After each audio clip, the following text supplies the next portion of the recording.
Hello, everyone, and welcome to RTV's live coverage of the aftermath of Hurricane Dorian.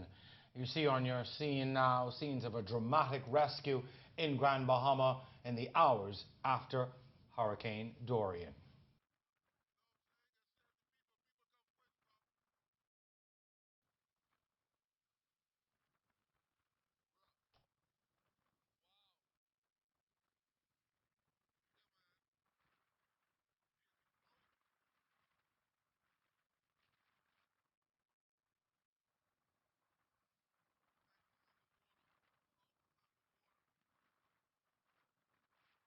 Well, good evening, everyone. The death toll continuing to rise as rescue efforts continue and hundreds continue to try and flee, trying to evacuate to the capital. Meanwhile, leaders from around the region pledge their support and view the damage firsthand today.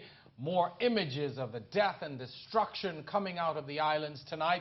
We have it all to share with you in this broadcast. Well, with a rising death toll, thousands displaced and potentially hundreds of millions in destruction, CARICOM leaders are pledging their support tonight. A group of Caribbean leaders met with the Prime Minister today before surveying the damage themselves. Vaughn Aubrey caught up with them as they headed out to see the affected islands. When you saw the devastation, what was your reaction? We're going to see it now. So I When don't you saw the video? That there, but for the grace of God goes I. We thank Barbados for its interest in helping the Bahamas. So what do you anticipate seeing when you get there? I don't want to anticipate. I think the horror um, really speaks for itself, and we're just going to see how best we can help rebuild and ensure that people can return to some kind of semblance of human dignity as soon as possible. But at the same time, we recognize that this is a new norm in the Caribbean. Okay, and we still have, the season is far from over, but I know that we are a resilient people. Caribbean people are accustomed fighting battles and recovering, and I have every confidence that the Bahamians, along with our brothers and sisters in the Caribbean, will help. As they help them, will also be resilient and Devastating, and unfortunately has become the new normal here in the Caribbean. But before I say that, I mean, my sympathies to the families that have lost loved ones. My sympathies to the public and the citizens of the Bahamas in particular. And I certainly bring support from the rest of the Caribbean as your brothers and sisters that were here. Will CARICOM do some collective kind of thing? Because today it's the Bahamas, tomorrow it's St. Lucia. What would you propose? What would CARICOM propose in terms of helping each other out in some collective body? Well, we're doing that. I mean, Sedima clearly being here. A lot of the protocols, in fact, were established by Mia when we were doing the World Cup cricket, in terms of sharing security and sharing technical officers, and allowing that to happen very quickly was all part of it. But the bigger one that we've been working on is how do we now build resilience? How do we accept the fact that this is a new normal, and that we have to now improve the level of infrastructure in our countries? And so we've been working collectively together for the last 3 years to try to bring that message to the world. We were very successful in getting the UN General Secretary, who came to see us. We're going to be following up the meetings here at in Geneva and also at the UN right after. The CARICOM chairman said the new norm means that Caribbean people should now heed evacuation orders.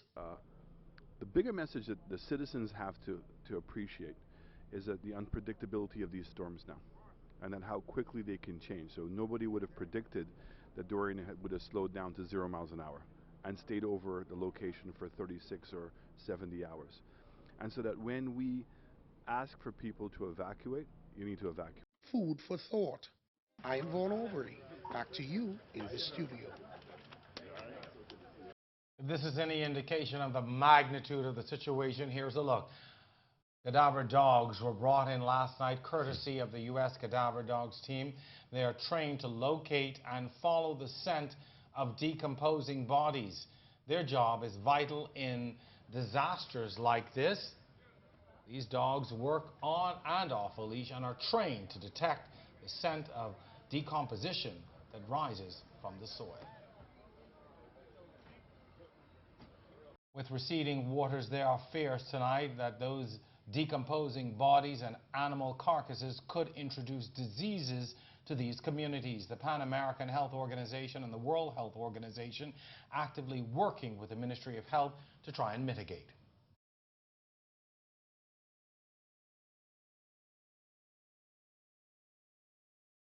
Well, meantime, witness accounts and even photos show that there are bodies yet to be accounted for. While government has only admitted to 20 official dead, we know there are more to come. Vonik Toot had the Minister of Health recently clarify this process. When I touch you, see you, I know you're dead. Okay, Next question. That was the Prime Minister's response to questions about the process of providing the death toll from Hurricane Dorian.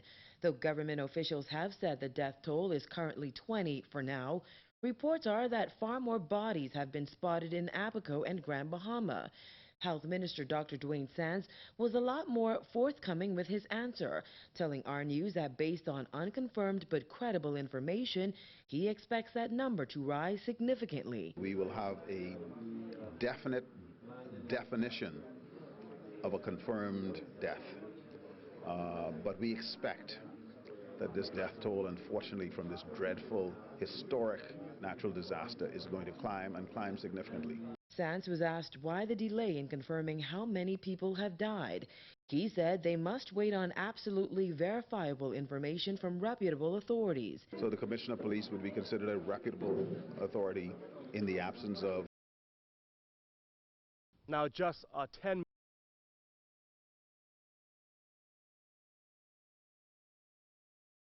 Well, folks, we're a little earlier we told you that PAHO is going to be working, and the World Health Organization is going to be working with the Ministry of Health. Here now is a listen in to the interview we conducted earlier today. The major challenges right now are that there are people who are injured and in need of medical care, and the Ministry of Health has provided leadership in collaboration with the U.S. Coast Guard and the Royal Bahamas Defense Force and NEMA to airlift urgent persons in need of urgent care to New Providence. And of course, as time goes on, other less urgent persons will be evacuated.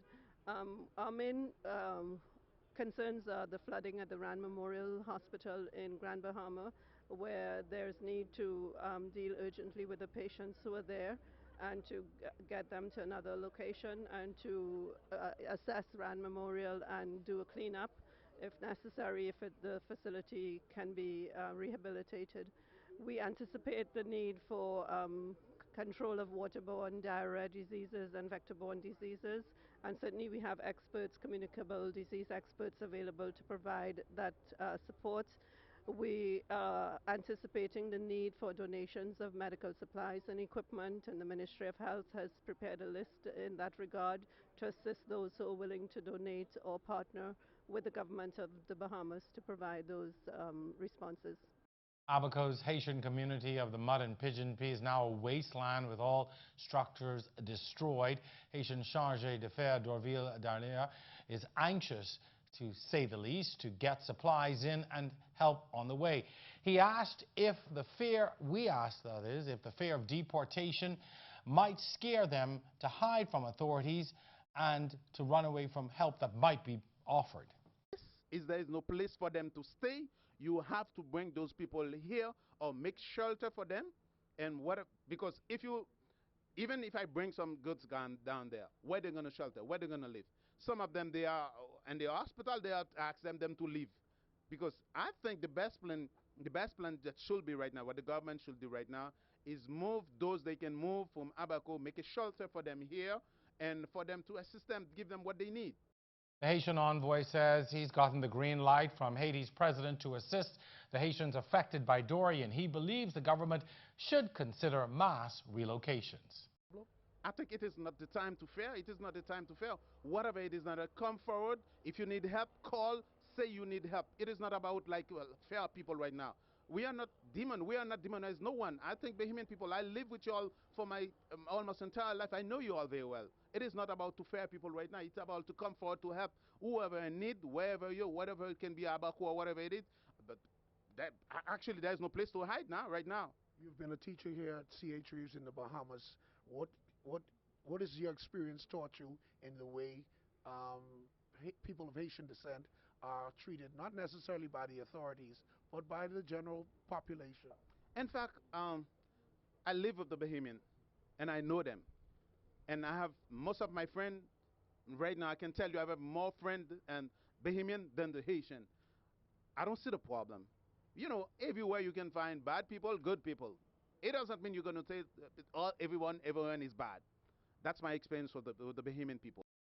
Well, today we had teams fanning out across the island of Abaco. Jared Higgs was in the Marsh Harbour area today. Here's a look at what he found.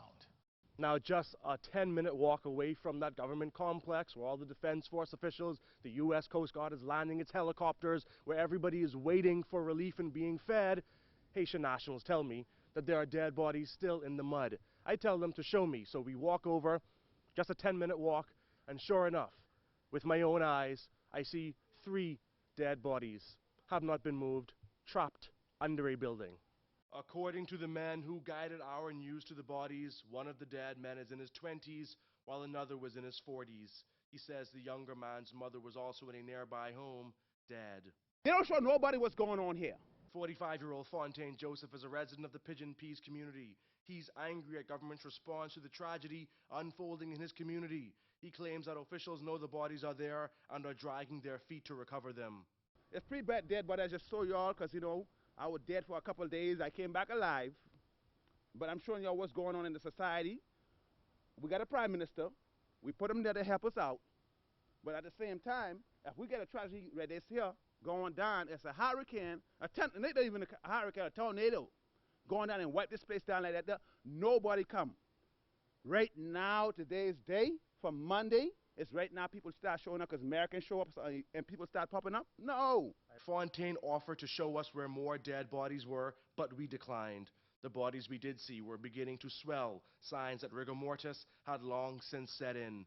One of the men was pinned under the home, his broken leg twisted and stuck in an unnatural position. Sadly, photos of the dead men have circulated on social media.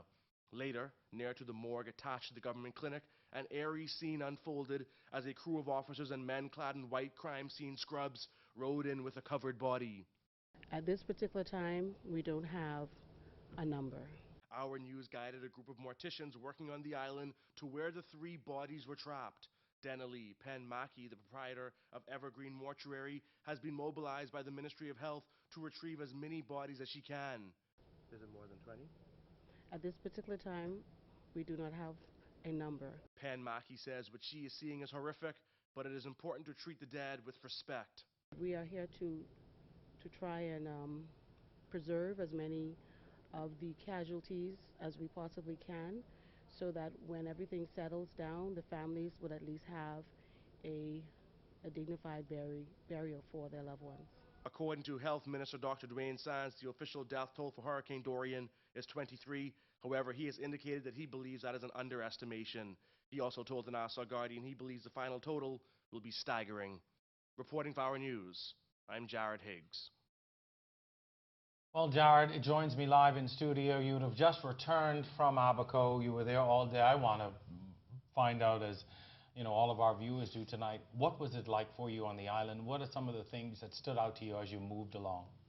So for sure, being on Abaco, it was clear to me that this is a situation that nobody wants to be in. First and foremost, we landed in Sandy Point, and you know that's in the southern part of the island.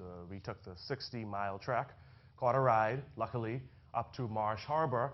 I can tell you that 60-mile ride, at a certain point, it becomes clear that, oh, a storm most certainly passed through this area. You can see down power lines.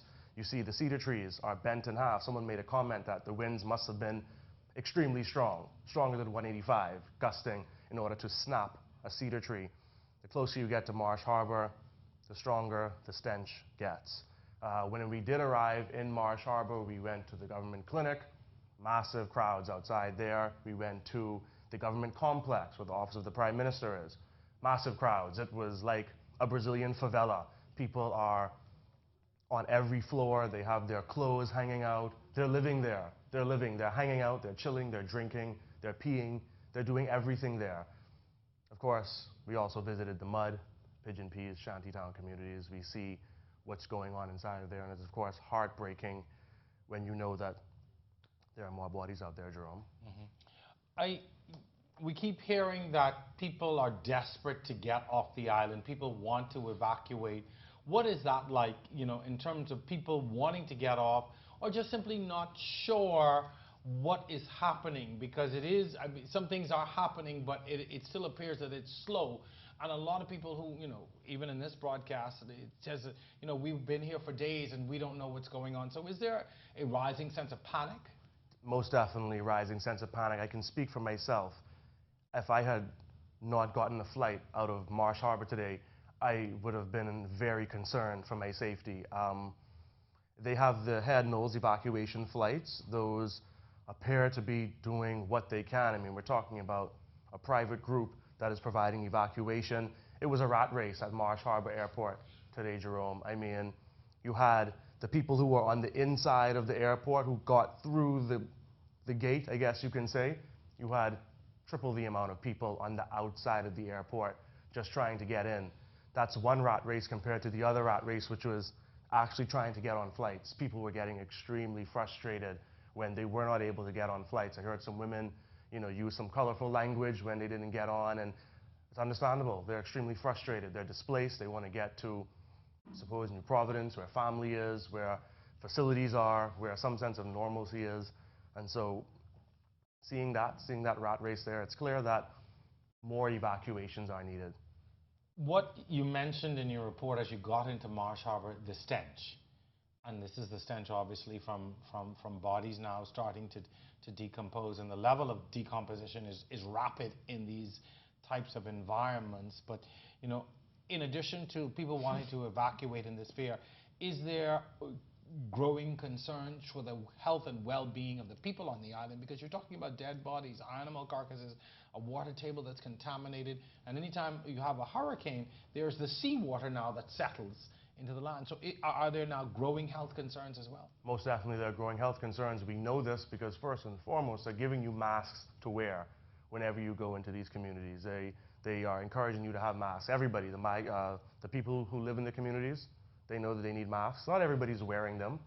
You know, you understand that but it's understood that you need to wear a mask in order to go into here. And so there's that. I mean, outside of that though, people are thirsty. They need water. And so, yes, you know, having a mask, important, all fine and good. There are so many other more basic concerns that people have. Where am I going to use the bathroom, for example? How am I, you know, I could remember today, I got a bit thirsty around 1 o'clock. I didn't have any water left, and we were at the airport. We wanted to stay there so we can make sure we could get out. I'm panicking after not having a drink of water for 2 hours. I can only imagine people who have had to ration their supplies. Thank you. Jared Higgs live in studio tonight, a harrowing tale of being on the ground in Abaco tonight, giving us an excellent glimpse into the conditions on the island and speaking firsthand to what is certainly happening. The horror of Hurricane Dorian is just beginning to unfold for the people of these two affected islands. Kyle Joaquin tonight gives us a glimpse into the misery of the people of Grand Bahama, including a woman who lost 12 relatives to drownings in High Rock. Here on the inland of Freeport, Grand Bahama, a lot of the homes look just like this, structurally sound, but on the outside, furniture drying. And it's on the eastern end of the island that search, rescue, and recovery efforts are still underway. Knock up my shop. I said, I'm going, you know, y'all come go to Freeport, and they were like, no, we're going to be all right. I said, no, come. And everyone perished. They all drowned. Marjorie Mitchell stood in her daughter's yard in Heritage, Grand Bahama, still in shock. Moments before she spoke with our news, she learned that 12 of her relatives, including children, drowned in their homes in High Rock, East Grand Bahama. It's rough. It's rough for me. It's rough because I spoke to some of these people before I left. Along the grass, their families' furniture and clothing. The flooding during Hurricane Dorian damaged everything in their home. This is Heritage. Yeah, this is one of it. This is my daughter's property. She had to evacuate and all that. Everything, all the personal effects, the cars are gone, all the appliances are gone. You spent the storm here? No, we were able to make it out because the water came from just over the hill, and it met with there's a little package right here, and the both of them met, and we were able to get out with maybe 10 seconds to spare. But their lawn looks the same as many others in the Freeport area. Their stories of survival and having to wade water to safety all similar. Over its 2-day journey across Grand Bahama, which for the most part meant remaining stationary, Hurricane Dorian claimed several lives. And as rumors of deaths by the dozen came in, we sought an answer from officials. At Rand Memorial Hospital, Administrator Sharon Williams would not give the official count, but mentioned that as search crews venture out, the count increases. We're not sure how many, but we know it's not at this moment in our hospital as overwhelming as they're saying it is. That's what I can assure you. I'm not saying that there is not a large toll, but those that have arrived to our hospital has not been as overwhelming as yet. Okay. But we will be providing the information to the Minister of Health as urgently as possible. During the storm, Williams says water got so high they had to evacuate. But with damage done and many needing medical attention, Williams says the hospital is now only able to tend to emergencies. We have been overwhelmed because everybody is still coming in for minor ailment. And we're again asking the public that if it's not an emergency, we're under emergency conditions. We do not have a hospital right now. We have an emergency room that's prepared to provide emergency services. We then ventured off to West Grand Bahama, where riding along the road in 8 Mile Rock, there was little to no damage, almost as if residents there were still awaiting Dorian. But on the other side of the island, a totally different story, with homes torn to shreds. It's where we met this man who ventured out to help. Unfortunately, his vehicle wouldn't make it through the water, and he stalled out along the road. But while he needed help himself, he couldn't help but think about those he had to help and those still waiting. It's kind of heartbreaking when you see families like they are. Like when they see you, they see Jesus. You know, they're just happy to see someone. So even with doing assessments and I see in people's homes, I actually had a lady sit in the Jeep and she just started crying. Like, oh my God, go over people like that. Cleanup crews have been working day and night, removing debris from the road and clearing the way for motorists. But one aspect of enduring Dorian that many have come to appreciate, communication. With many stuck in their ceiling and on vehicles, people found themselves calling out for help, sending their location and a distress call. For many, this resulted in lives being saved. While one cellular provider failed to stay up, a live kept service going. And today at the Seahorse Plaza in Grand Bahama, the line to port was out the door. Lives, it saved stress, it saved distress, and it kept people in contact with each other, which in a time like this, you couldn't ask for more, you know. It really kept families connected together who were separated and didn't know what was the demise from the hurricane. But there are many who have still not heard from loved ones since Dorian ripped through Grand Bahama. And as time goes on, the fear of what may have happened continues to grow. Reporting from Grand Bahama for Our News, I'm Kyle Joaquin. Well, as we told you, we had teams throughout Abaco today. Our Jessica Robertson was on a flight into Treasure Key. She's recently just returned. She joins me in studio tonight. Jess, I know you have a lot to talk about.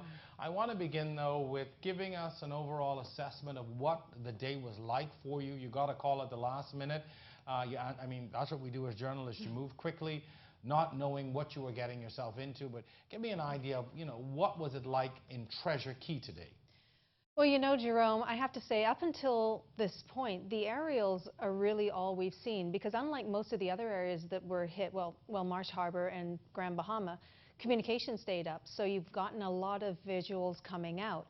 Treasure Key, no, they still don't have any communication, so we didn't really see. There were a couple of flyovers that showed from the top, and you had to think, it didn't really look that bad, not compared to what we saw Marsh Harbor from above and on the ground. Well, today I got on the ground and it's so much worse than I ever imagined it was going to be. There is destruction everywhere. The restaurants are all gone, the hotels are gone, all the stores are gone, the marina is gone, homes are just destroyed. We got to the airport this morning, and the estimate is there were 3,000 to 4,000 people who were in the Treasure Key and surrounding areas during the storm. We arrived at the airport this morning, and there were hundreds of people sitting around, standing around.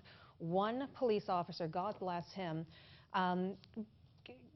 organizing everything, because what was happening is as planes were starting to come in, figuring out where they were going back to, and then you, how many in your group get on this one? You, trying to get people out. So every plane that came in with relief took people out. But there's no shade there. There's no structure at the airport that you can safely go in for shade, so everyone's sitting outside. There's some water pallets that were there, but there was no food. But people were just kind of waiting. That was this morning early, and then we started our drive into Treasure Key proper, and the pine forest, kind of like Jared just said, down south, up north, the pine forest, every tree stripped and snapped. Every building along that road into Treasure Key from the airport destroyed. It looks like a war zone. And a lot of the people I talked to today, when I asked what was it like, and they said it was like a movie, but it was a horror movie.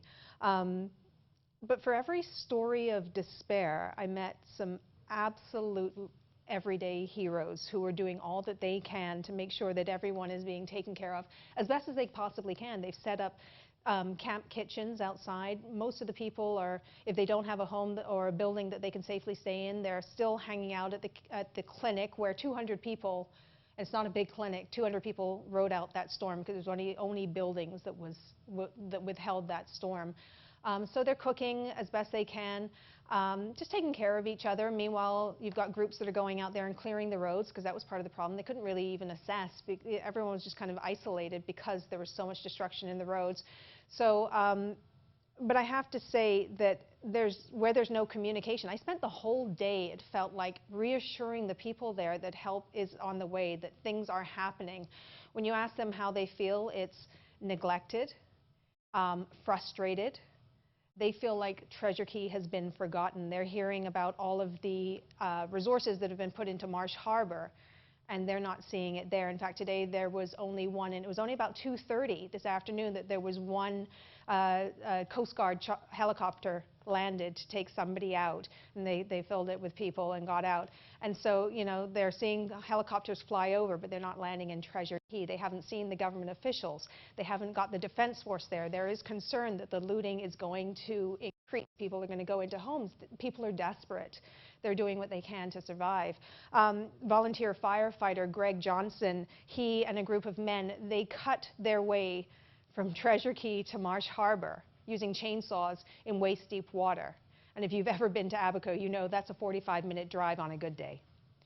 And that's what they did. They had to get in because they had a man who had a severed arm. They needed to get an ambulance from Marsh Harbor there. I mean, what people have gone through. But I spoke to him, and he expressed, Greg Johnson, the frustration that so many are feeling. People are starting to get antsy. We are past, what we say, the stage of anger. They are past that stage at this point in time. We need help. We help people. We still haven't gotten to other people yet in like little small communities. I've just got a word that a couple of my friends, people, mom and dad has passed. We have friends who have passed. So we really need you guys here. At this point in time, we need help. So for 4 days, the community has rallied. You guys have been doing an amazing job, but yeah, we need help from our government. The U.S. government, thank you. Thank you very much for your help. Thank you for all the things you have been doing for us. There's no word that I can say when we saw you. We saw you guys before we saw our government.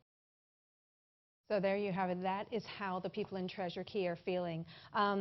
And so you've had a lot of injuries, and you continue to have injuries there. And in Treasure Key, again, there is no doctor there. There is one woman, she is a trained doctor, but she's not licensed in the Bahamas. She hasn't gotten that far. When I asked her why, she said, well, because there's a lot of things. She trained in Cuba, got her degree, but there's a lot of things that you have to do in order to get licensed here in the Bahamas. Well, guess what? That unlicensed doctor is saving lives in the Treasure Key clinic, and she is running out of supplies quickly. She's running out of steam. She has a 7-year-old son who is just running around with all the other kids. She said she would have evacuated, but she said, I can't leave. So Dr. Tamika Roll Fines is holding it together in Treasure Key on her own. It's been I don't even can't describe it, but it's been. I'm trying to keep my mind of everything that's going on here because I'm dealing with patients and I need my mind to be on them. I'm a doctor. Went to school in Cuba. Not practicing medicine here, but after the hurricane, I had to put my skills to use. So there because was no other doctor there here? is no doctor here. We haven't seen a doctor here. We haven't seen any type of medical help. Haven't had any medical help. So the minute I got here, because I happened to be here because my roof blew off on my parents' home. So I came into the shelter. There were injured people here, so I had to go straight to work. There was nobody here to help them. So what goes through your mind as you're finding yourself in this situation? Actually, the only thing that's going through my mind is I need to help this person. That's it. That's the only thing I'm thinking about. I need to help that person. What have you seen come through the doors here? My very first injury was an amputation of the arm. And with that patient, he had blood loss, and this was during the hurricane. So we were able to get an ambulance. So we went to Marsh Harbor in the hurricane in the ambulance to carry the patient to Marsh Harbor because we knew helicopters were landing in Marsh Harbor. So we needed to get him to the clinic in Marsh Harbor. Because he would not have made it. No, of course not. Too much blood loss. So, and I was scared on that ambulance ride because the ambulance was shaking. I thought we were going to turn over a couple of times, but we made it.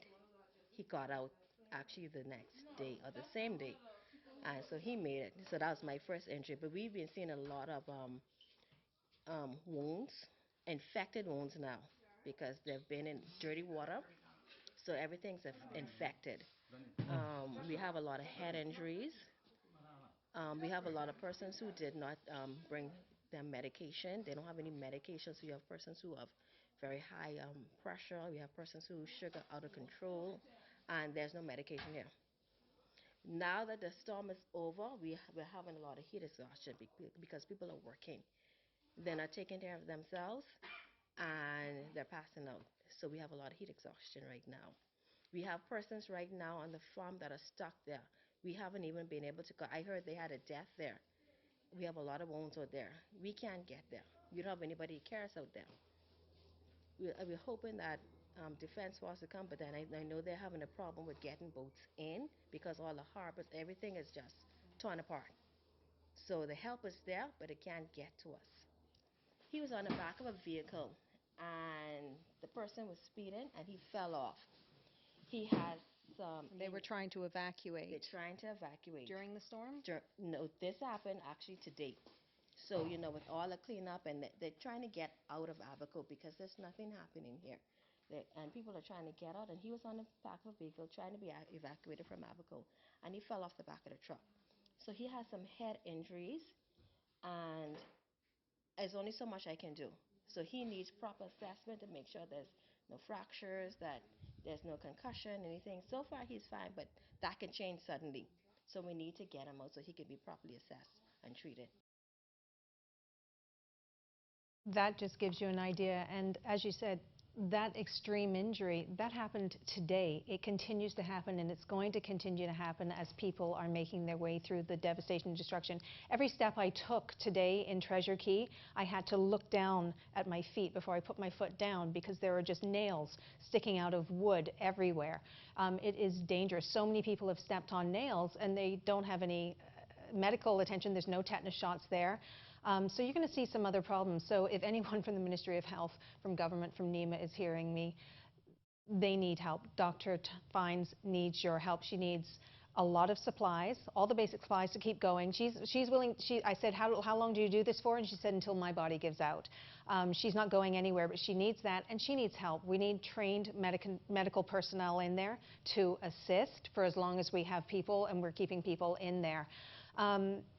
It's just unimaginable. And I took some time while I was in Treasure Key today, and realistically, once I drove from the airport to Treasure Key Resort area, I didn't have to go any further to get more stories, see more things than I ever imagined. And before I left, I made it down to the beach, because Treasure Cay, if there's one thing we know, it has one of the most beautiful beaches in the world. And I went down there to have a look to see what the conditions were. And while I was down there, I did some on camera. I talked and just kind of put my thoughts of what I'd seen that today on camera so that I can share that with you. So Hurricane Dorian, wow, what a mark Hurricane Dorian has left on Treasure Cay here in the Abacos in the Bahamas. Destruction, devastation doesn't even begin to explain what has happened here. Such a beautiful spot. I was here a month and a half ago, had a great time, been here many times. I mean, behind me now, here you can see what's left of the Cocoa Beach Bar, and I mean, it's just nothing, absolutely nothing. All around Treasure Cay, there is destruction. There's very little that was not destroyed, to some extent damaged. But the question is going to be, how do they rebuild when the hub of a place like this is the Treasure Cay Resort? That's the center of this very unique residential and resort community, and that has been decimated. And so everything, all of the support you would have had for this neighborhood is gone. I'm going to switch around, because in the sand here, oh no, it's not letting me do that, but in the sand is just littered with nails, full of nails that have come out, just popped out of the roof of these structures. But that's the question now, is what now?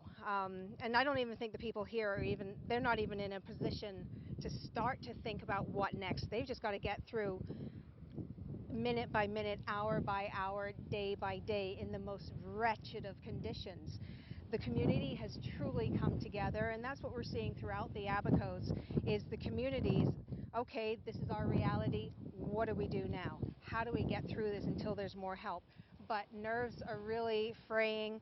People have been through the most unbelievable experience of going through the storm, and now in the days after, the reality is starting to set in, and people need help. They need our help. Here in Treasure Cay, they're feeling like they've been left out. Spent the day reassuring people that help is on the way, letting them know the unbelievable efforts that are taking place on the ground in Nassau to get help here, but it's just not fast enough. These people have nothing. You talk about preparing for a hurricane and having supplies. Well, when your house gets just blown to shreds, you've got nothing. You've got no supplies. They've come together. Aid has started coming in slowly. They have challenges because, of course, the resort and where most people live is quite a good distance from the airport. And so now you have a challenge of getting things. Things are landing at the airport, but it's still difficult to get everything to where they need it. They've set up cooking stations. They're still using the clinic here that's where more than 200 people rode out the storm. I mean, they were packed in there like sardines, but they made it. And now it's where people are coming to be treated by a doctor who she's Bahamian, she's a trained doctor, and she's not even licensed in the Bahamas, and she's saving lives here. The stories here are just incredible.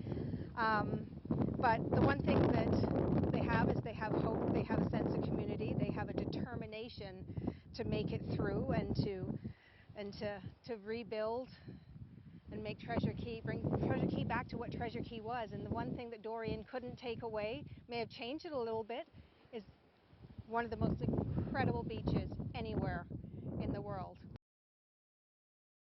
So that about sums up what I saw, what I experienced in Treasure Cay today, and they need help.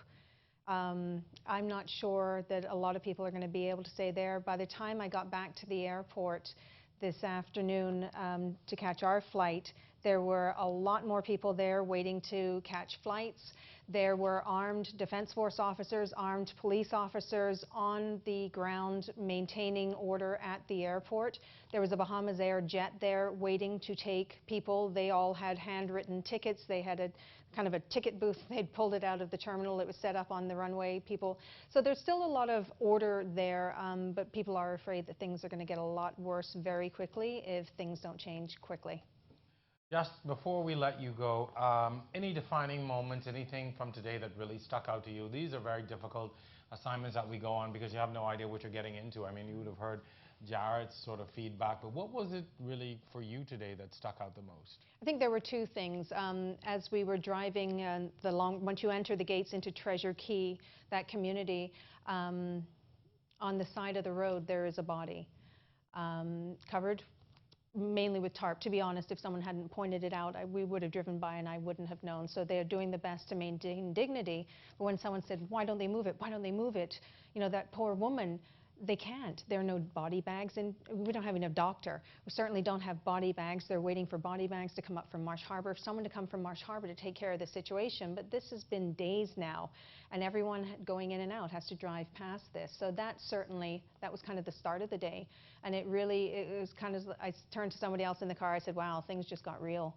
And then the second thing for me, the defining moment happened for me personally at the end. I think something you and I have talked about throughout this week is struggling with survivor's guilt. You know, we're all good and just kind of dipping in, doing the story as best we can, and then we go home to our air-conditioned homes, hopefully, and you know, we've got a bed to sleep in, we've got food wherever, whenever we want it, we've got all the comforts that we need. And I think one of the hardest things I've ever had to do was walk through those thousands of people and get on a plane. Thanks, Jess. A difficult day for you. We appreciate the effort. I know it was tough for you. Thanks a lot. Well, Alive customers in parts of Abaco and Grand Bahama were able to get cell phone service as of yesterday, as several communities on both islands received service. Joining me now in studio, Chief Alive Officer Damian Blackburn and Chief Operating Officer of REV, John Gomez. Gentlemen, thank you for joining me tonight. This has been a very difficult time for our country, for the affected islands, but a glimmer of hope. And I was able to read it last night when I was happy to announce that cell service had been restored in these communities. And a lot of times throughout the storm and immediately after, people were able to communicate. You heard a guy in Kyle's report say that saved lives.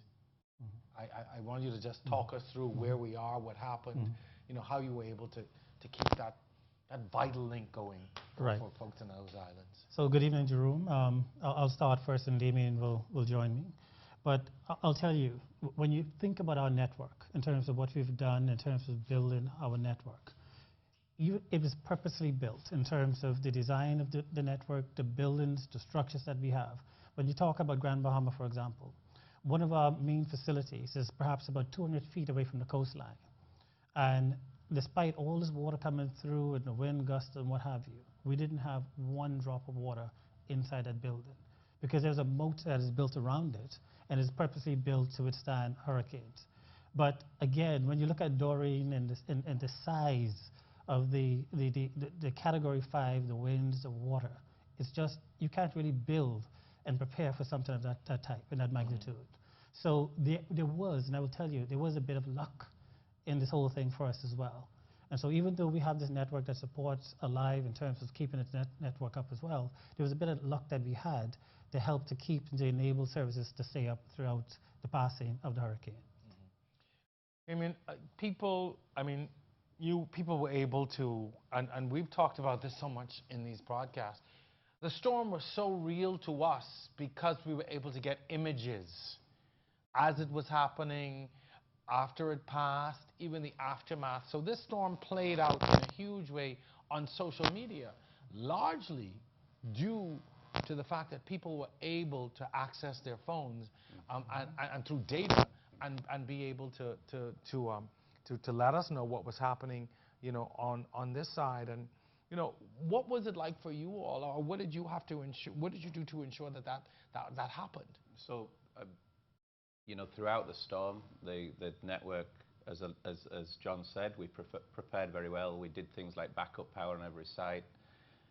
We make sure we've got resilience of the core network in Grand Bahama and New Providence, so we can fail over all the key things that you need on the network. And the efforts of our engineers in advance certainly helped. But I don't think, as John said, we've been fortunate. You know, to survive and have a network working for the entire time in Freeport, such that John and I could call our colleagues, check in with them regularly, check the progress from the ground, and everybody, in contact with their families is truly a miracle. And all the good planning in the world, you still need the luck for that to happen. The network held up very well in Abaco throughout the storm, and in the west and east of Grand Bahama for quite a long period, actually, of the storm. But when it's been smashed by 185-mile-an-hour winds, things happen, and we lose transmission and we lose power, and so there's some sites went off air. For me, some of the most emotional things that have happened, and it's very difficult seeing all the images that your brave reporters have done today and yesterday. Some of the things that are emotionally tugging my heartstrings. I had a call from a friend of mine who's been friends since the first few weeks of me being here in the Bahamas. He called me from Grand Bahama, and he said, "Listen, I'm alive because I could call when on the 7th floor of my apartment block. I could call for assistance to rescue him." I mean, it's just incredible, that you get that story. The next day, he rang me again, and he had family in Abaco at the medical center. Last night, when we got the tower back up there in Marsh Harbour, which is a critical lifeline right now, it's the only network coverage in Marsh Harbour. As soon as that tower came on at 7 o'clock last night, he managed to make contact with his family member. He was obviously distraught, like everybody who can't find people at the moment, and he's managed to be reunited. So it's just humbling beyond belief to think that you're leading an organisation that has made that happen just in that story. And the team, the Alive team and the Rev team, they are just doing unbelievable things. We have colleagues on the ground, and it's just incredible, isn't it, John? Yeah, and just to talk about that, we had some advanced teams that went in yesterday. We engaged the service of a couple of helicopters, and we had the teams that went in. And the teams, it's unbelievable what these team members are doing. You mentioned team members. I mean, we share a building. Right. And we rode this storm out together. Right. And throughout, we're working down here feverishly to stay on the air, but simultaneously, there are a cadre of employees that are who I witnessed myself who were here from beginning to end and are still here. And again, this is only the beginning. We're only a few days into this whole thing. And so as we continue to work in Grand Bahama and Abaco and rebuild those networks and get the video, the broadband services back up, that's going to take a while. So our strategy was to work with Alive, our partners, to make sure that we get the mobile services up. So we wanted cell service up first. Cell services that's first. That's the strategy. Of course. And get that up first. Without the efforts of the Rev team, I mean, So you combine the Rev and the Alive teams. Everybody came together. Yeah, absolutely. For this, it's just you have to. Yesterday, to get that site up in Marsh Harbour, I mean, the guys splicing fibre, and there's images of just on the shoreline, literally, and we'll share these images when it's appropriate later. But it's just it's amazing the effort that's gone in. The entire teams in both Alive and Rev have just stepped up beyond belief.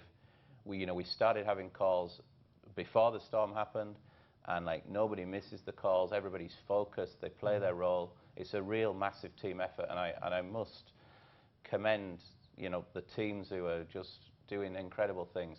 Tonight we are sailing a boat with an enormous amount of equipment into Marsh Harbour. That we will use over the next few days to strengthen the network there in Marsh Harbour in particular, and we just laser-like focus of everybody. Our colleagues in Grand Bahama have obviously been heavily impacted, but they're all back at work today. As you were mentioning just while we were off air, the store opened today. People are just coming to try and get service, and so they can call their loved ones.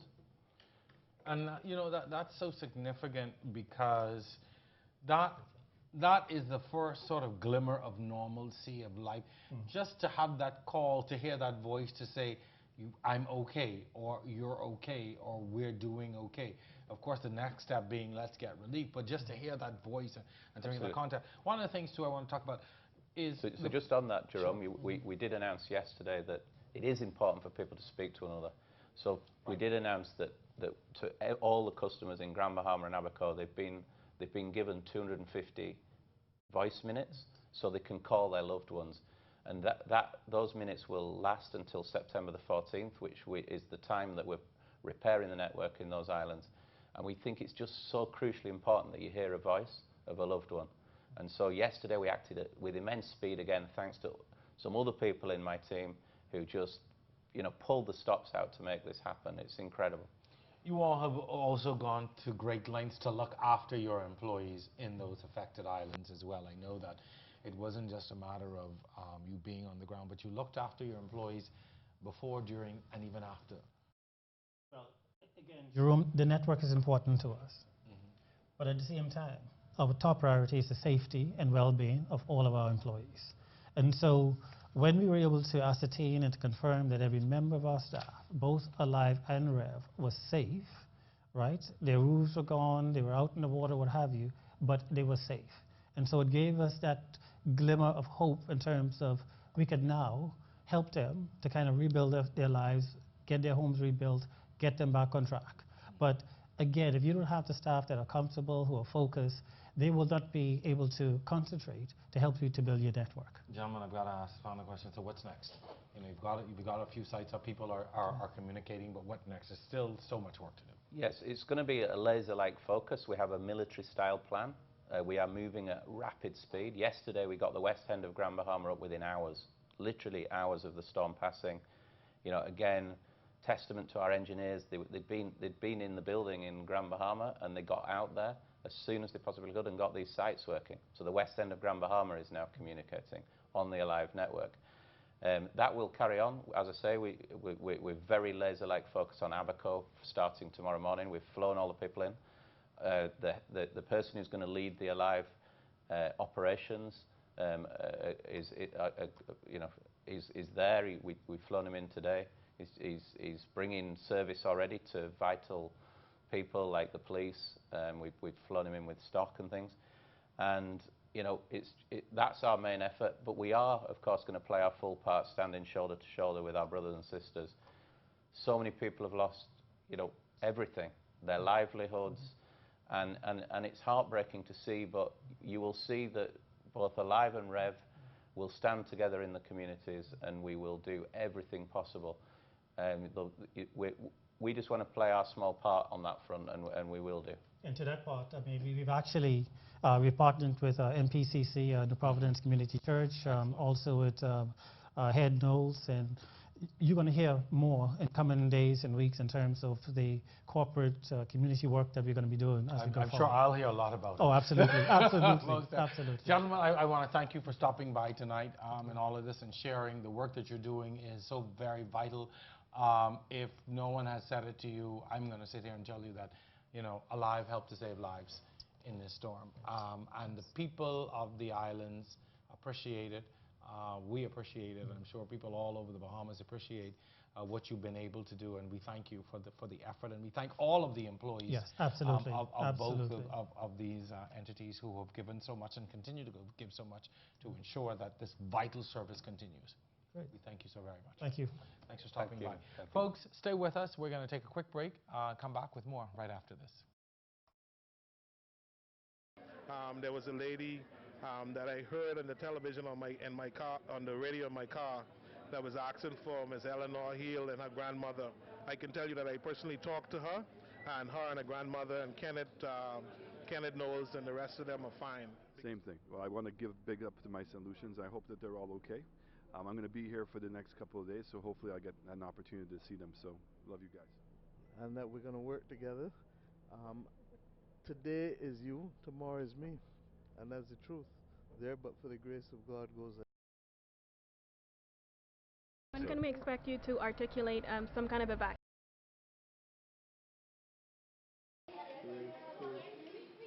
Ready? Yeah, I just want to let Lois Johnson, the Lutra, know that I just went out in Murphytown and located her daughter Audrey and Taco. They're all safe and they have some food. I told them they volunteered to stay at the house, but I told them I'll bring some food back for them if they when they run out. But they volunteered to stay where they are. But they're good and fine. Thank you. Okay, to my family in Nassau, this your brother Joseph Knowles in Abaco. My sister Barbara Major, Daphne Williams, Richard, all the rest of my family. Don't worry about me, I'm fine. My house got damaged, my cars, but God be the glory, I'm good. I'm planning to Nassau as soon as I can get out here to see you guys. We thank you for the concerns, but I'm fine. All my family is fine. Thank you very much. Hi, this is me, all kids.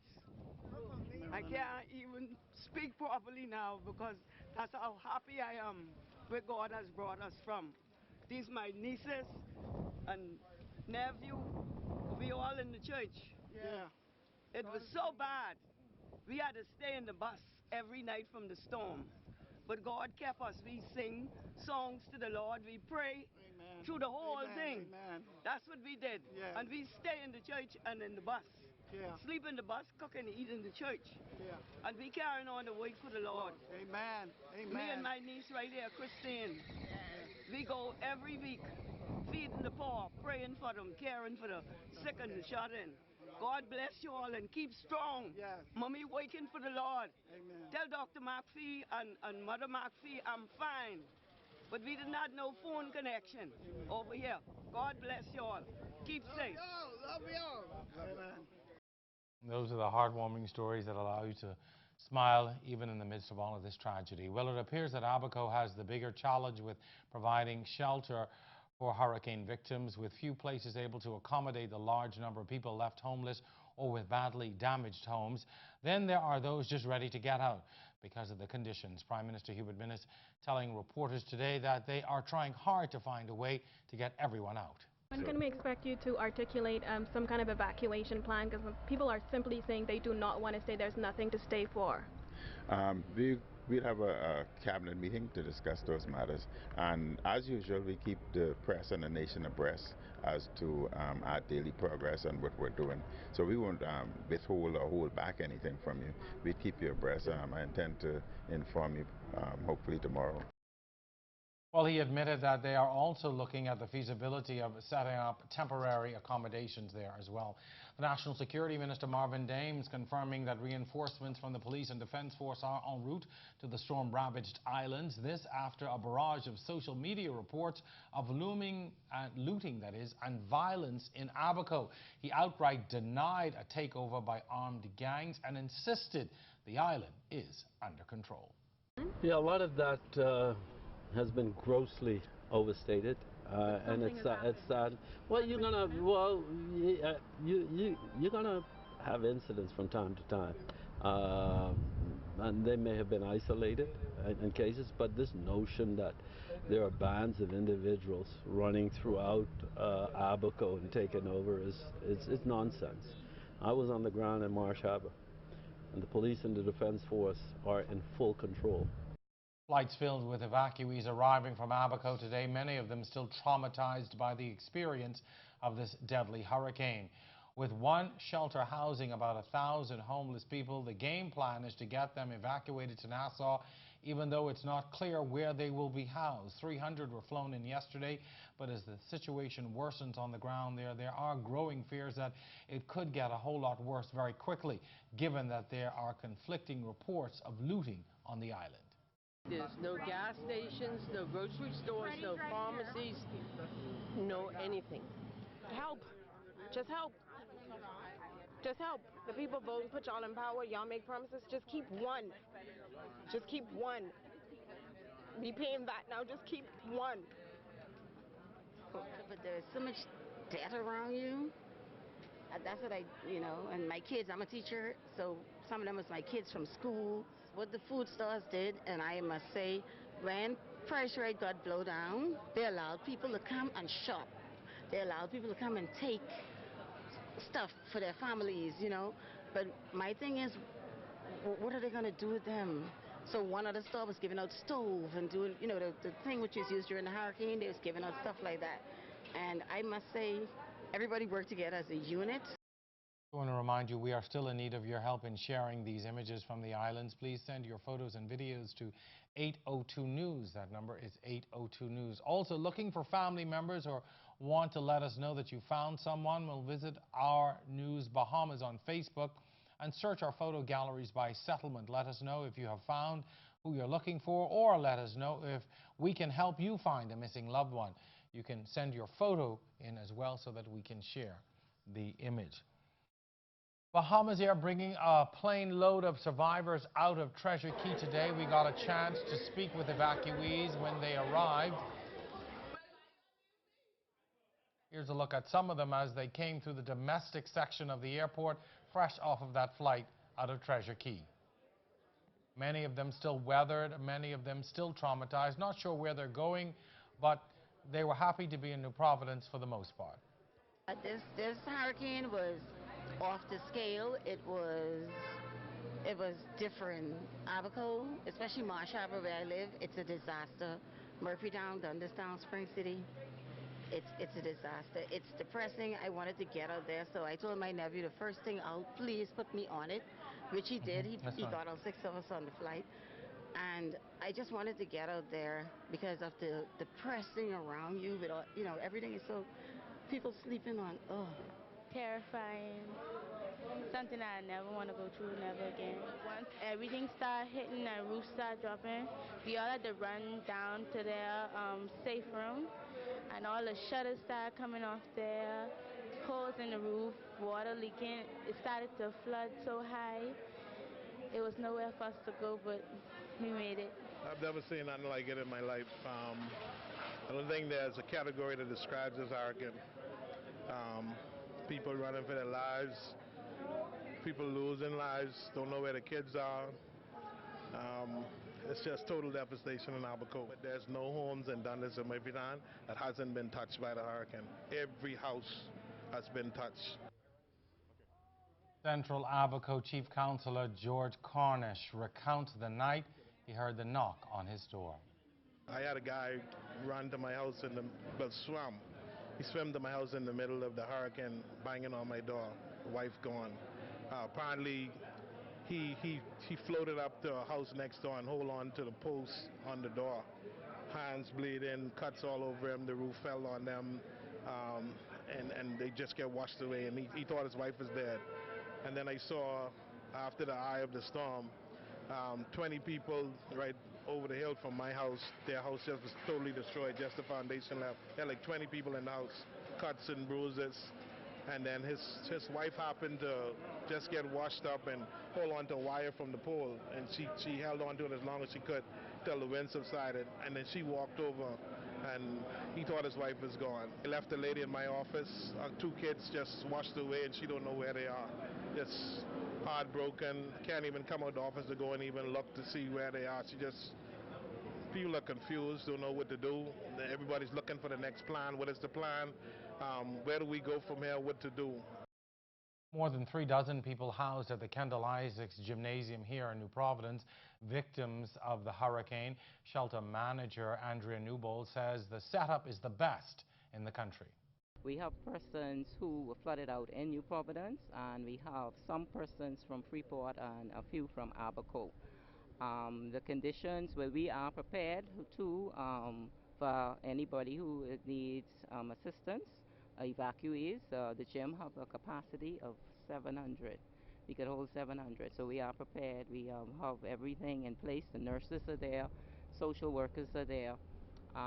So we are ready for persons as they come in to the gym. And we do have we have 42 right now in the gym. We ask them to bring the basic needs, some clothing, make sure you have your medication. When we have just the basic needs, water, they could bring water, food, and we'll supply and help out where it's needed. We have a kitchen. So we're able to cook food like breakfast, we could cook lunch, and we could have dinner. And we also have persons who are helping and donating with providing food for the persons at the shelter right now. We got some photos out of Sweetings Key. That's a small community off of the eastern end of Grand Bahama. It was one of those places the Prime Minister asked to be evacuated. From what we understand, about 30 people decided to stay. No reports at this time of any deaths, though. As you can see there from the photos, massive damage on Sweeting's Key. Most of the structures, if not all, were damaged. These photos, of course, just coming to us today. We decided to share them with you. Like I said, Sweeting's Key, one of those areas the Prime Minister asked to be evacuated. As we told you as well, some people decided to stay. They were rescued, I think it was yesterday, we found out. But as you can see from these photos, nothing much to go back to. Sweeting's Key, a very small little key, one of many keys where folks decided to ride out the storm. We haven't heard from all of them just yet, so we're not quite sure what the status is, but so far it looks like there were no casualties in Sweeting's Key. Well, images on social media continue to show the horror endured by Grand Bahama residents who lived through this very dangerous storm for about 36 plus hours. This dramatic video now shows a group of men rescuing trapped residents from homes with waters up to the roof.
We trying to come save you.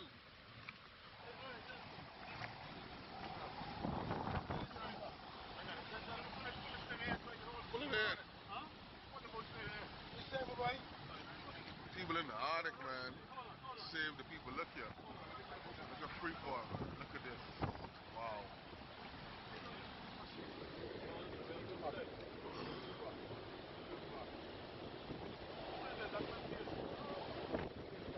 Who else in there?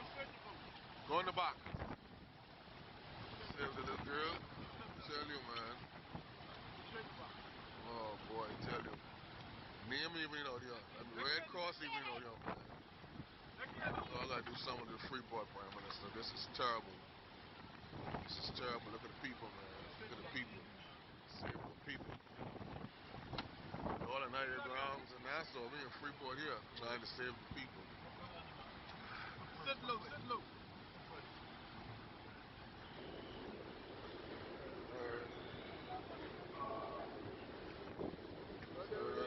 Everybody out?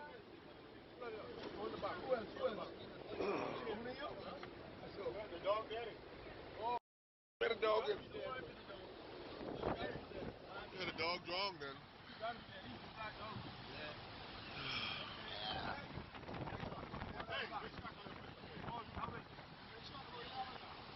Getting a glimpse there of just how high the flood waters rose and the great risk involved in rescuing people trapped for hours.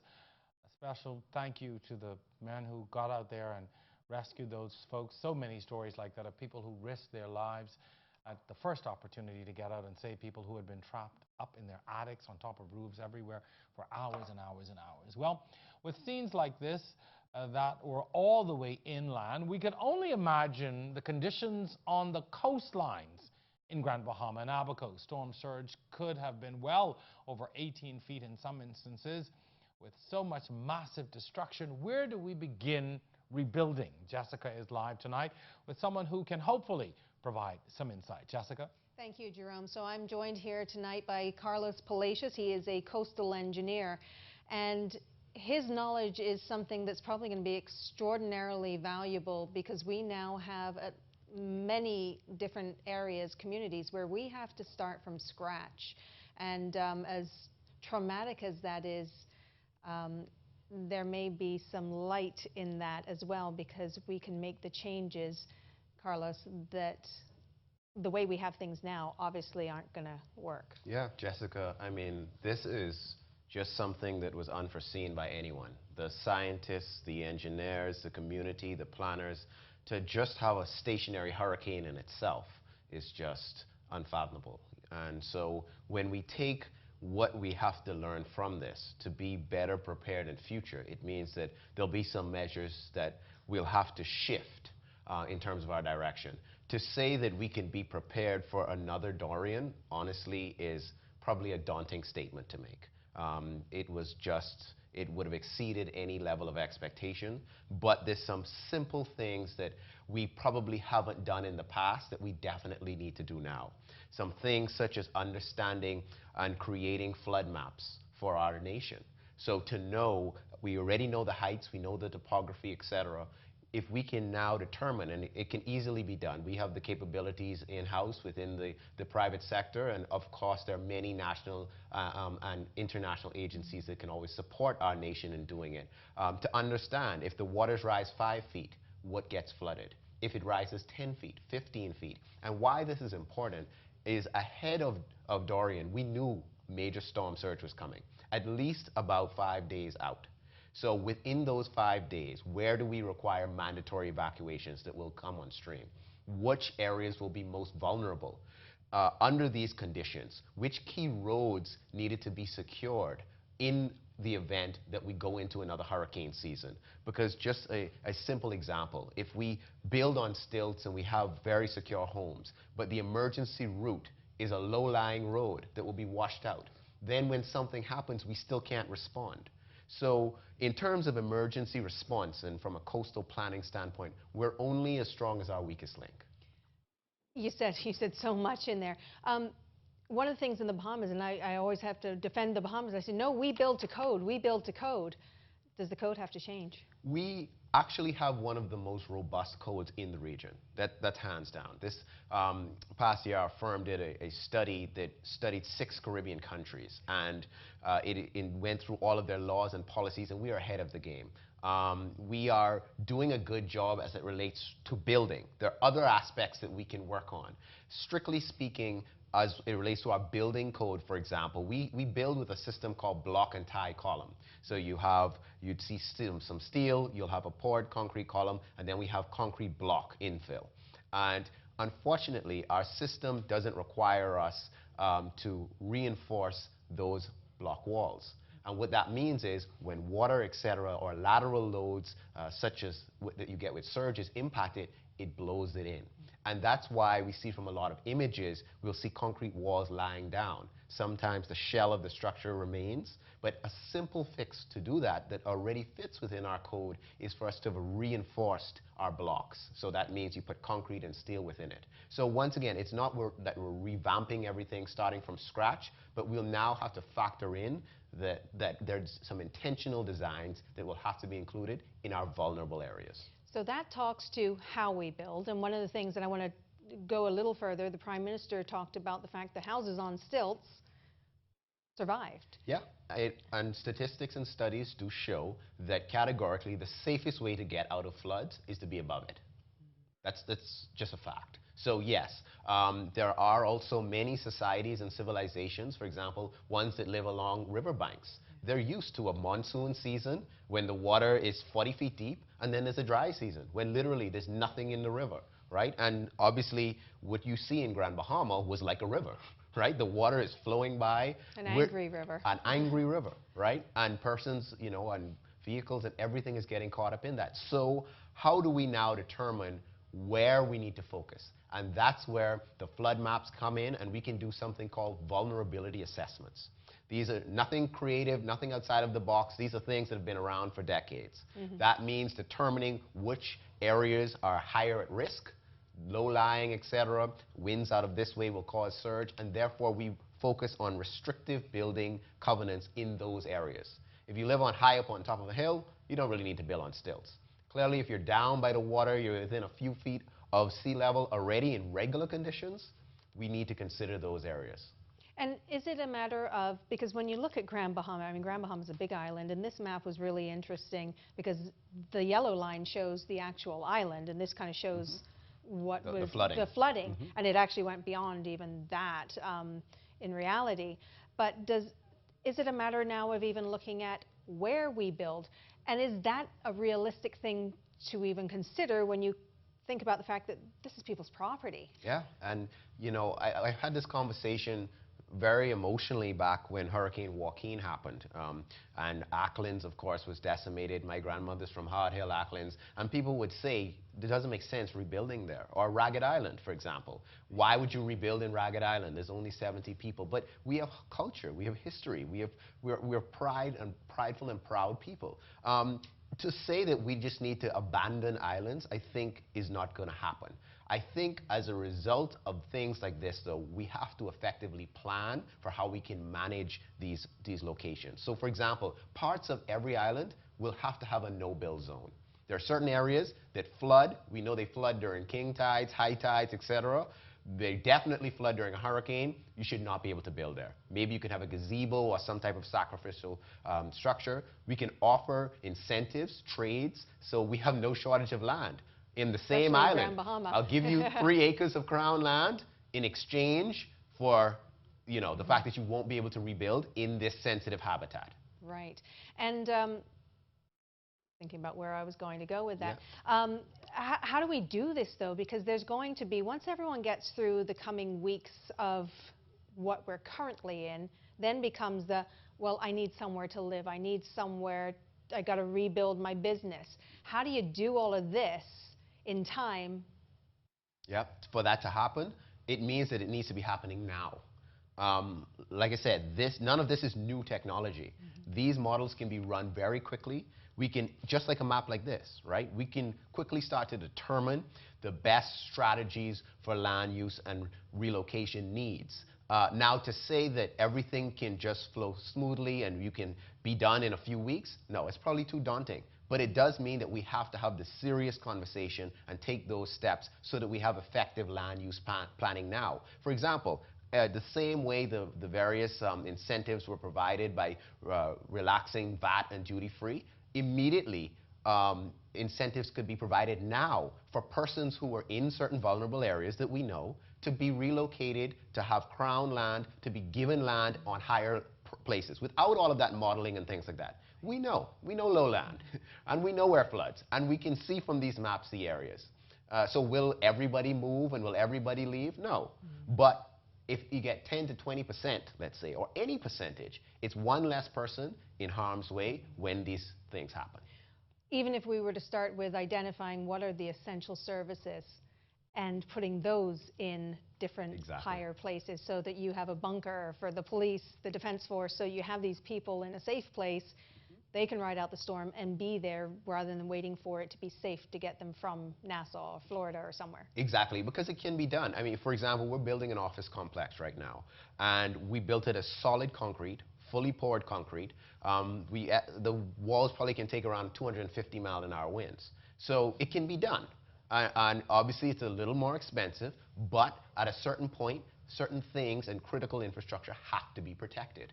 They also have to be built in strategic locations where the community can access it when in need, right? If I can't get to the hospital, as we're seeing, or different types of emergency response locations because my road is cut off, it's washed out, etc., then we're only as safe and secure as the weakest part of our entire network. We can overlay our community data. We know where people live. We know our population. We know, therefore, how far people have to be in certain emergency responses.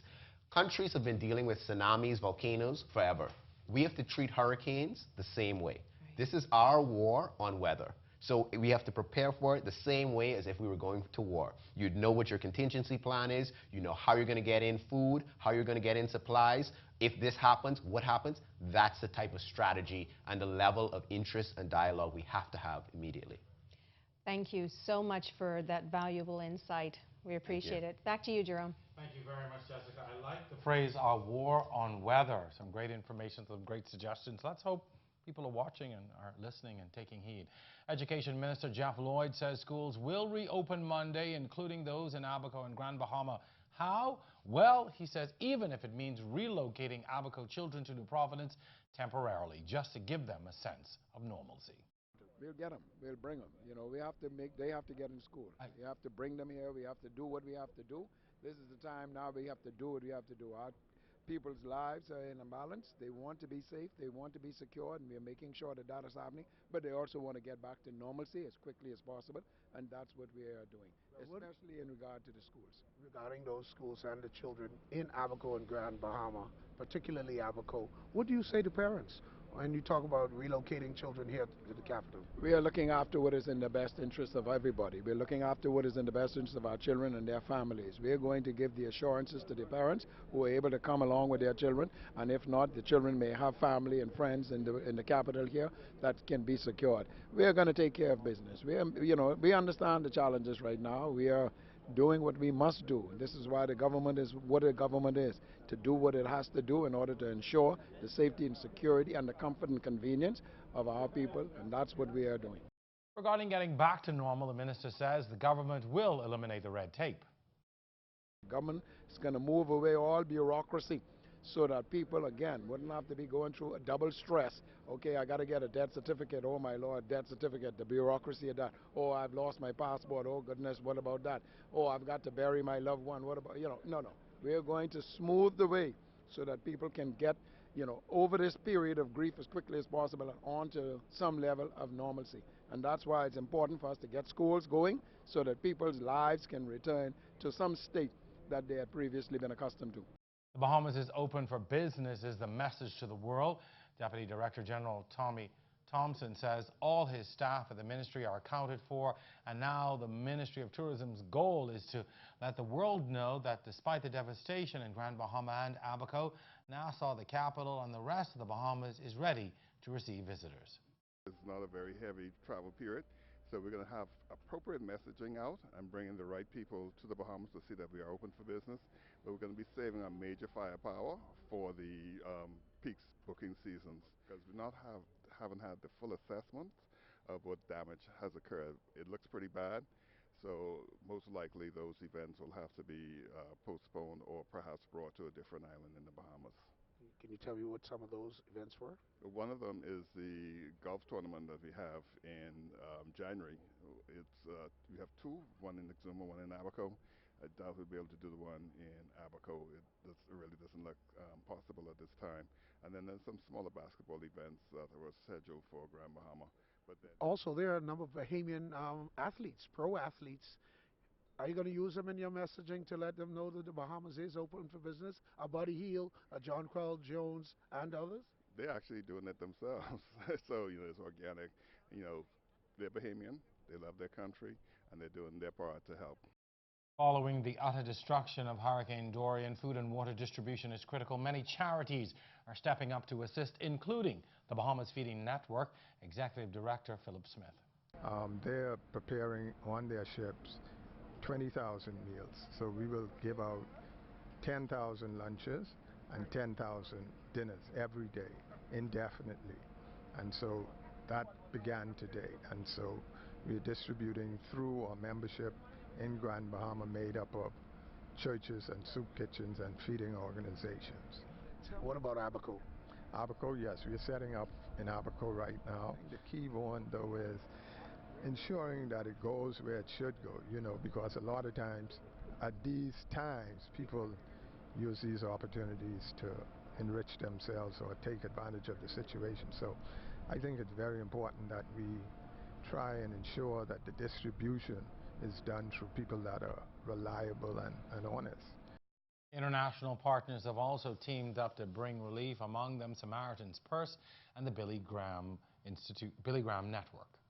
We have around 18 right now, but again, it's really, we just got here, and so we're just trying to, get to know, obviously here at NEMA, where we should be going just to meet that greatest need. Well, the Billy Graham Rapid Response Team responds to natural disasters and man-made disasters all over the world and domestically in the United States to share hope in times of crisis, emotional and spiritual care. So we're here assessing with Samaritan Purse and to see what we can do to uplift the church, the government, the people here during this time.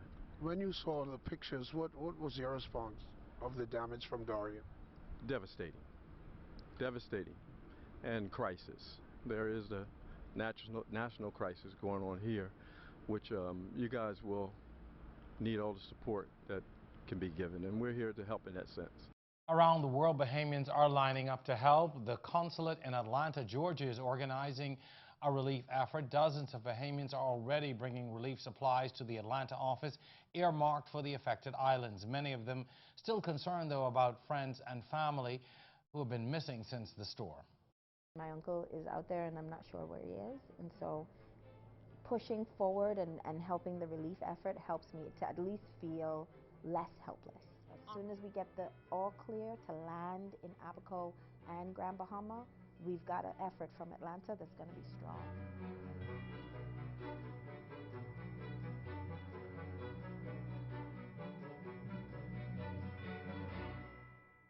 As you can see there, food, water, other supplies all being dropped off daily. But for those Bahamians, their thoughts are with the victims back home.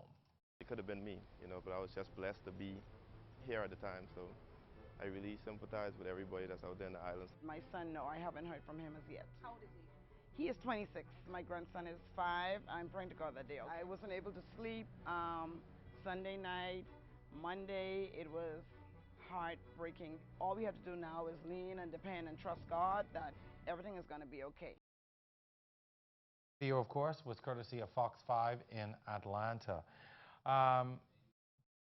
Jess, it's been a crazy day. To say that. Even for us here in the studio, just getting to air today was so challenging because we had so much going on. We had Jared in Marsh Harbor, Abaco. Kyle Walking, we're happy to report, is back home. He's happy to report. He's happy. He and TJ, his cameraman, are back home tonight. After doing an amazing job. I told him, I didn't see Kyle, but TJ was here earlier. I told him what an amazing and wonderful job they did in just keeping us informed. And one of the things TJ said to me was that everywhere they went, people were so appreciative that we were there to provide the coverage. I got that today in Treasure Key. Thank you for coming. Thank you for coming. Thank you for telling everybody. Get the word out. The only people who didn't want to talk to me were women who, I swear, us women, my hair ain't fixed. I said, you just survived a hurricane. That's all right. That's all right. Somebody's watching, and it's understandable. But it's that, you say that, but it's that sense of dignity that people are lacking. Yeah. They haven't bathed. You look at just the basic supplies, toiletries, and I don't have to tell you this, but for women, those things are so essential. Men, we can tough it out. We can go without. We can do without. We'll live through it. But women, there's that. You can pick up. Jerome, I thought this afternoon, I said to you, if I'd been a half hour later getting out of Treasure Key, I was going to have to come from the airport here, and it wouldn't have been. You look like this. It wouldn't have been Definitely. pretty. I want to talk though about, a little bit more about the what's unfolding in Abaco. I get a sense that Abaco is especially on the brink. Abaco, large parts of Abaco are unlivable. And I think that's a big part of the difference in telling the Abaco story versus the Grand Bahama story. I see that already. They had two very different storms, two very different impacts, two very different communities, sets of communities.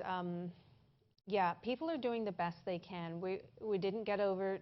We haven't even talked about the keys. We haven't even got. We can't get to the keys. We haven't gotten there. We haven't told their stories. People have been saying, well, what about the Labaco? And, Yeah. And it's not that. I just want to say that it's not that we don't want to, but we're only getting in from. We can only talk about where we can get to, wherever we're getting information from, and whatever people are reporting into us. So I do want to clarify that it's not intentional. We're not talking about a place. It's just that we just do not know at this point. No, and even today, I was on the ground, and I said one of the biggest frustrations was today there were people who needed to be evacuated for. Yes, there were hundreds of people who just want to get the heck out of Abaco, but there were people who are very ill or injured. You saw that man; he needs medical attention that cannot be delivered where he is. And the frustration was there were no U.S. Coast Guard helicopters coming in today to get people out. And they're frustrated, they're scared, they're exhausted. We know how tired we are. It doesn't even begin. And nobody there, I got the sense that they don't have the luxury of even thinking about what next. I was sitting in the clinic, I was charging up my devices, and I talking to some people who have gone through this storm, and then it was, we kind of started talking about where they work, and they both worked in Abaco, in Marsh Harbor, sorry. They lived in Treasure Key, they work in Marsh Harbor, and they all came to the realization that there's probably no job to go back to. And I don't think they're still in absolute here and now, minute by minute survival mode. I kind of said that when I was having my little moment on the beach and talking through my thoughts today. They don't have the luxury yet of thinking about what next. What next for them is, where's the next meal? When am I ever going to have a shower? When's the next bottle of water coming from? I landed there, and Avis Miller, God bless her, she is the general manager of what was the Treasure Key Resort, let's be honest. And I've known Avis for years, and I jumped out of the truck, I saw Avis, and just huge hug. And she's there running the show there, making sure that people are as comfortable as they can be. Up until yesterday, everybody who was there, and we're talking a couple hundred people, they've got a cooking system set up. They're having 3 hot meals a day. They're doing the best they can. And she kind of said, I would kill for some ice. And I kind of looked at my cup. I had my Yeti cup that keeps things very cold, and I'd had a drink in it on the plane ride over. And the ice was melted down, but it was still ice. And I poured that into a cup for her, and she said that was like the best ice she's ever had. And we can't even begin to understand what that means. Talking to Jared tonight, listening to his report, and he talks of the stench that greets you as you approach Marsh Harbor. And I think that was the first time I had heard that. And I think that's what stuck with me the most. I mean, we had been hearing from him throughout the day about how bad it was, but that just rung and stuck with me and continues. Do you know how bad it has to be for the stench of rotting flesh now and decomposition to greet you as you drive into a settlement? It's unfathomable what we in our Bahamas have now. And I had to write to someone today, they'd asked how I was, and it's a project I've been working on, and that involves Abaco and Grand Bahama, and that from a tourism point of view. And I just said, we've got to talk about what we're doing with this, because those 2 islands, and I just said, my poor Bahama land. Getting on the ground and seeing it, and I just kept looking around and thinking, good God, like, where do you even begin? And yet I'm there saying that, and I'm watching all the men, and they're, this is what we need. We need this. We need payloaders. We need this. We need that. We need to start moving stuff around so that we can start clearing doing this. They're ready. To clean up. They're ready to clean up, but I'm not sure if anyone's able to think yet about for what, to You do know, what. For years in covering hurricanes, you ask people, you know, what do you do? What are you doing? How do you move forward? And I remember clearly, I think it was in Ragged Island when I was there after Irma, the lady said to me at the time, you just get up every day and you do something. Even if it's one area you clean up, you just do because you need something to do. And you're going to find a lot of that. What worries me, though, is that so many people are getting, and justifiably getting out of Abaco. If so many people are those people prepared to go back? And then the other concern that I keep having is, who is documenting these people? Yeah. I mean, how are we going to know at the end of the day who's missing, who's gone accounted where? for, who's in Nassau, who may have gone somewhere else? Florida. Who's accounting for these people? It is a logistical nightmare on so many levels. Yeah. I mean, and I know that, God knows, yesterday I was bashing Nima out of frustration and doing that, then but you saw knowing, it today. but then knowing that they're doing the absolute best they can. Yeah. And that's all we can do. That needs to be said. I think, you know, people are saying this isn't happening, that's not happening, and I have to remind people that, you know, the last storm that took lives in the Bahamas was Hurricane Andrew in 1992. Took you know, several lives. I think 6 people died then. That was 6. 6. I mean, not to say that 6 wasn't no, a lot. it was, but One is. And that was, we thought at the time how catastrophic that was. Every other storm since then we have survived, and now this. And now this, and we don't even know yet what this is. Yeah. You keep hearing more stories. You know, we hear that what the official toll is 30, but I'm not sure that counts the lady who's lying on the side of the road or the Treasure folks Key, trapped under the or house. the 2 people we also know have died in the farm in the back in Treasure Key, because the U.S. Coast Guard, they had come in and they airlifted out about, I think it was about 30 people, I was told, by residents, because that was the concern of Treasure Key people. There's a whole community back when you go down to the Blue Hole, I know exactly down where it is. in the back, the farm, that nobody could get to, but they were hearing, somehow they were getting word out that people were injured, and there was a lot of injuries in the back there. And so we finally heard from the Coast Guard when they came on the ground. And, you know, talking to one of the Coast Guard officers, again, every time I come across him, I just say, thank you, thank you, thank you. Yeah. And one of them, I said, thank you. And he said, I just feel so bad that we can't do more. Yeah. And then, you know, again, back to Kyle's story, a woman has 12, she's gotten word that 12 people are dead in her family. And you know, up to, the official count now is at 30, I'm hearing. And every day I sit here, I wonder, when I come back tomorrow, where is that number going to be? And it's very difficult each night having to come and sit here and say, we are at this, we're at that, and it's expected to go up. I just want to first of all say thank you to this team who has been working tirelessly to bring this. It's a tough job. Yeah. It's tough for us. Every day we come here and we come here energized in the right way. And I have to tell you a story, and she's going to kill me because I said it, because I'm going to tell it to you. Our graphic artist, Lynette Lockhart, who is responsible for all of these beautiful graphics that you see here, she told me this morning that when I spoke to her, I guess it was about 9 o'clock, I was trying to get into the office, and I said, I'm on my way in. She says, I'm not going to be in right now.